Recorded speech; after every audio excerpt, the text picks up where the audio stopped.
L'ascension du mont Éternel à l'extrême nord de la France, au-delà des vallées brumeuses et des forêts séculaires, se dressait une montagne majestueuse appelée mont Éternel. Cette montagne, couverte de neige éternelle, était un défi pour les aventuriers et les scientifiques. Ses sommets semblaient toucher le ciel, et son allure imposante inspirait respect et admiration. L'histoire commence avec un jeune explorateur, Charles Dubois, dont le rêve était de gravir le mont Éternel. Charles était un homme passionné par la géologie et l'exploration des sommets. Il avait passé des années à préparer cette expédition, étudiant des cartes anciennes et se formant aux techniques d'escalade les plus modernes. Le matin du départ, Charles se leva avant l'aube. Le ciel était encore sombre, mais les premières lueurs du jour se glissaient à travers les montagnes, illuminant les sommets d'une douce lumière dorée. Il s'équipa avec soin, vérifiant son matériel une dernière fois, cordes, piolets, crampons et vêtements chauds. Son sac à dos était lourd, mais il était déterminé. Le sentier menant au mont Éternel était sinueux et escarpé. Les premières heures de l'ascension furent épuisantes.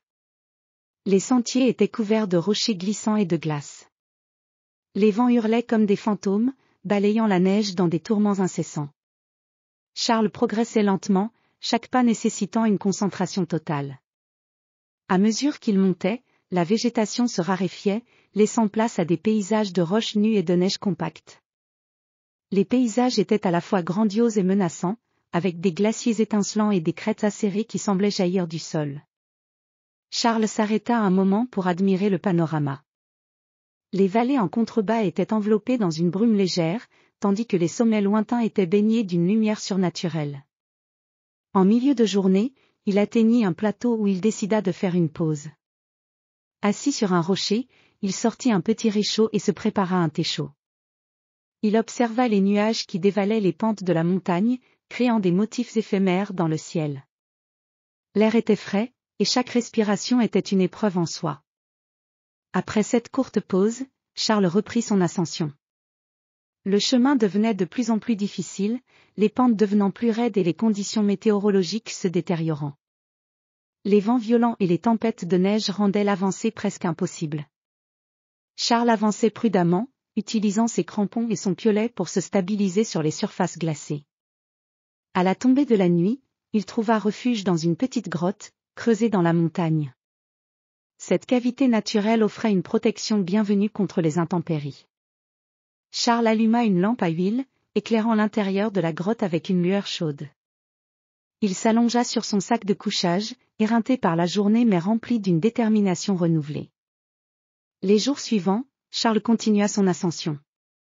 La montagne semblait tester sa volonté à chaque instant.